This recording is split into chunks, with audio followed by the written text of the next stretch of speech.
A stroke is an event that occurs in the brain when the brain does not get enough oxygen. So it's usually from a clot in a blood vessel, but it could also come from a bleeding blood vessel that fills sort of the brain up with blood, either in the brain or around the brain.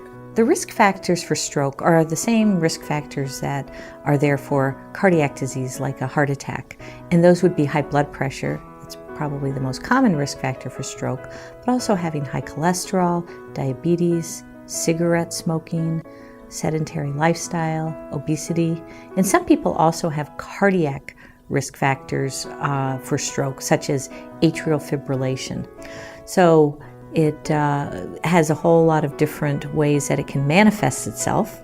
Sometimes it occurs that a person becomes weak, particularly weak on just one side of the body. It's often a very sudden event, so a sudden weakness or a sudden numbness on one side of the body. If the stroke occurs in the centers of the brain that are the ones that are important for language, a person may suddenly be unable to speak, or their speech may be garbled or slurred.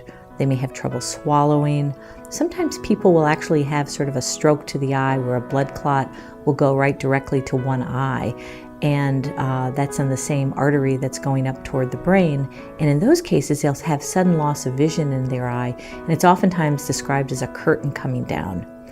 When a person comes into the emergency room with a stroke, there are some things that we can do to try to treat it acutely. One, of course, would be to determine if it's a bleed or a clot in the brain, and if it's an ischemic stroke or clot within a blood vessel.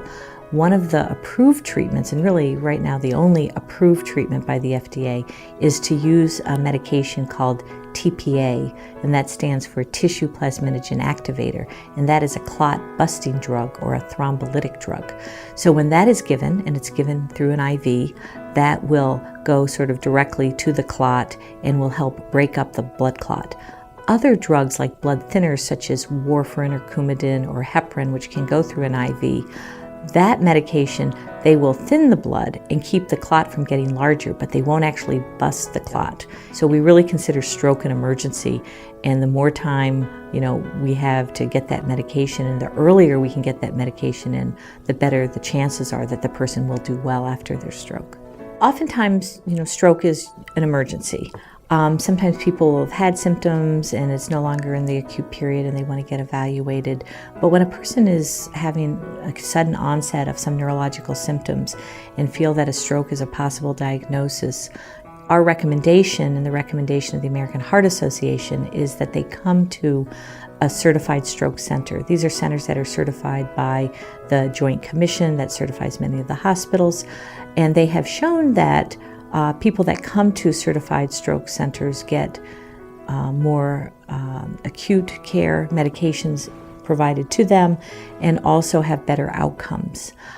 We have been certified here at UTMC since 2005. So that's one reason why I think it's very important that people know what are the stroke centers in their area.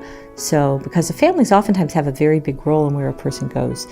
It may be 6 of one, half a dozen of the other for the ambulance driver on where they take a person. And if they can say they want to go to the stroke center in town, then that may make a difference between getting a drug like TPA and not getting a drug, getting an evaluation by a stroke neurologist and not getting an evaluation.